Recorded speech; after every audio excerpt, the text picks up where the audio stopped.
Hello my loves, in today's video we are picking my May TBR. So let's talk about April quickly. I managed to read 5 out of the 9 books that I had on my April TBR, so not bad, not great, but not bad.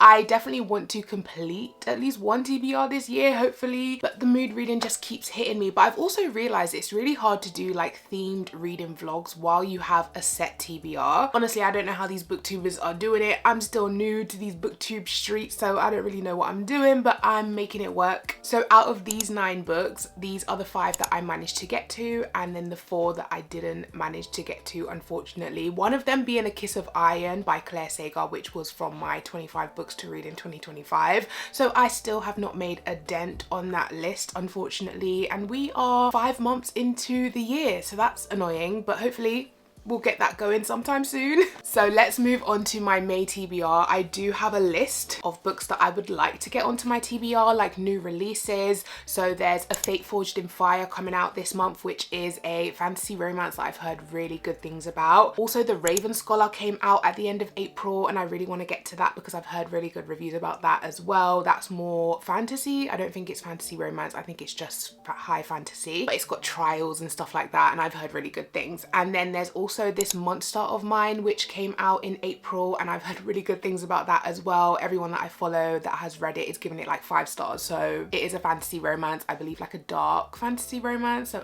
I need to get it on the list. And then I also have The Devils by Joe Abercrombie, which is coming out in May. I would like to get that on the TBR if possible. So yeah, we're just gonna get started. Let me get my, this is not a jar, but it's my little TBR pot. So we're gonna pick a prompt. Oh my God, this bit always makes me so nervous because I just don't know what to expect, of course. So we're just gonna grab a random one. Let's go for it. A book published this year. I feel like I got this one a couple months ago, but okay, that's fine. That kind of gives us so many options. So what do I want to, I might just go ahead and do The Raven Scholar, which is obviously what I said I wanted to get on, but oh, The Conditions of Will. Can you guys see this? Let me move it over. The Conditions of Will by Jessa Hastings. I love Jessa, I love Magnolia Parks, and I've heard really good things about this book, so I do want to get that on as well, but I really want to read The Raven Scholar, so I think I'm gonna go for The Raven Scholar. This has been on a previous TBR, so maybe you guys don't need me to read it, but it's got a contest for who's gonna become the new emperor or something like that. So yes, the first book on the TBR is The Raven Scholar. I think I'm gonna pull 5 prompts and then take one from the 25 books that I want to read in 2025 list. So let's go in for prompt number 2. Suits the current season. Okay, so we are in spring, summer. Books that suit this season are obviously romance books. Do you think The Conditions of Will suits this? I mean, it's just come out and publishers tend to release books, you know, within the seasons that they should be read in. Or am I making that up? Oh, do you know what does suit the season? Emily Wilde's Map of the Otherlands, which is Emily Wilde's part 2. I feel like this is very spring, summer. I mean, look at the cover. But I just don't know if I'm in the mood for this right now. I'm in quite a dark mood, which is funny because it's spring, summer, but I feel like I'm into dark romance right now, dark fantasy right now. I'll add it to the potentials. I also have 2 romance books here that I thought kind of fit the spring, summer theme. So we have Fragile Sanctuary by Catherine Cowles. I've never actually read from this author before, but once again, I've heard a lot of good things. I believe they are small town romances with a little bit more depth, maybe like Abby Jimenez, I'm not too sure. A swoony small town romance that will set your heart racing, and it is brother's best friend. He is my opposite in every way, grumpy, rude, and loves his solitude. So that is an option, but I also saw this one and I thought the cover of this is very spring, summer. This is called A Love Like the Sun, and it even says up here, just for one summer. I think this is, I'm not a friends to lovers type of girly. I feel like they always start the book in love and you don't get to see them building this love. So friends to lovers has never been my favorite trope,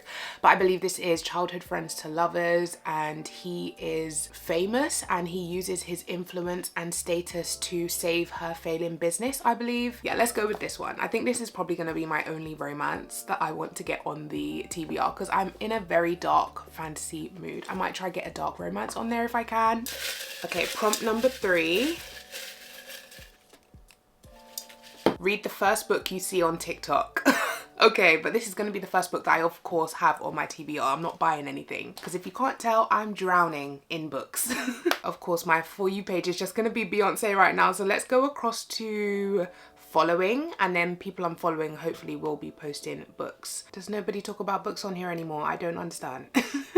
A few moments later. Okay, I give up. I'm gonna look on Instagram instead because no one's showing books on TikTok anymore. What happened? Everyone's doing like funny videos or like bookish videos, but not with books per se. So we're just gonna do Instagram. Okay, I have found A Fate Forged in Fire. So A Fate Forged in Fire was the first book that I actually saw on my page, and we're gonna do this. So this, I've heard such good things. I believe it is a fantasy romance based on Scottish folklore, something like that. In A Fate Forged in Fire, a powerfully blessed blacksmith must use her wits and fire magic to become the first queen in centuries and overthrow the corrupt powers ruling the kingdom, while also fighting her desire for a dragon-riding adversary. The first book in sizzling Celtic-inspired fantasy romance duology. Oh, I love a duology. Nice and quick. Let's keep it nice and snappy. This sounds so good. I didn't know there was dragon riding. Oh my gosh. And like I said, this comes out this month, so I did really want to get this on the TBR. So I'm really glad that we managed to get that on. Prompt number 4.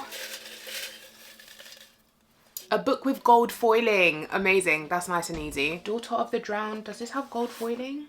Yes, I want to read this because I'm actually going to Rare London in July, and this author, Frankie Diane Malice, is going to be there. So I want to start the series and see if it's a series that I enjoy, so I can decide if I want to meet the author and get my book signed. I actually have the indie edition of this book. That's how long I've been wanting to read this, but it recently, not recently, probably in the last year, got picked up by Hodder and Stoughton. So let's see what this is about. It says Lady Liriana is third in line to the seat of power in can't say that. Bamaria? What's wrong with me?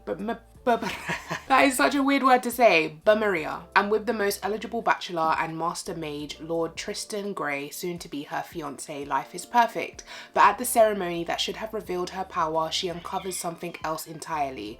Lear is powerless. Sorry if the angles changed, my battery died, but yeah, it says, faced with uncertainty, Lear has no choice but to accept a deadly offer. She has 7 months to train as one of the kingdom's most brutal warriors and train with the exiled Lord Ryan Hart, the man she has secretly loved since she was a girl, and a feared warrior, forbidden to her in every way. For Lear, surviving training may mean sacrificing her own heart. So we've got training, we've got forbidden romance, like it's sounding so good. So yeah, Daughter of the Drowned Empire is getting added to the TBR. So we have 4 books. This is the final prompt. I do low-key want to get a epic high fantasy on the TBR. So let's see what we can do.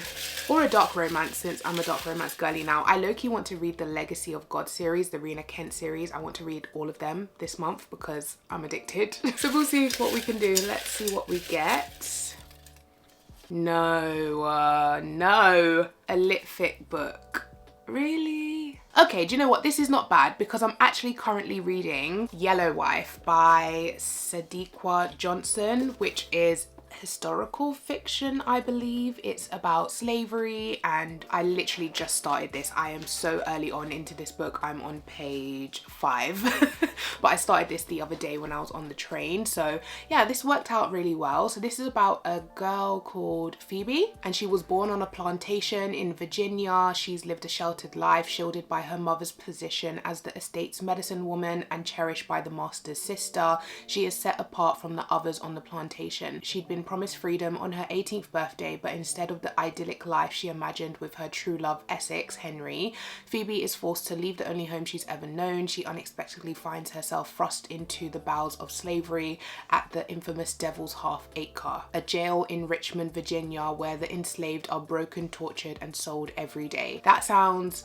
terrifying and heartbreaking, but I am currently reading it, so this prompt did work out in my favor. But yeah, Yellow Wife will be added to the TBR. So here we have the 5 books that were picked by prompts. We have The Raven Scholar, A Love Like the Sun, A Fate Forged in Fire, Daughter of the Drowned Empire, and Yellow Wife. However, we have one more thing to pick, and that is from my 25 books to read in 2025. Now this could land me in some serious hot water because I have The Way of Kings by Brandon Sanderson in this pot, which is 1,000 pages long. Ideally, I would like to get The Poppy War or Malice by John Gwynne. That would round off the TBR nicely. So let's see what we get.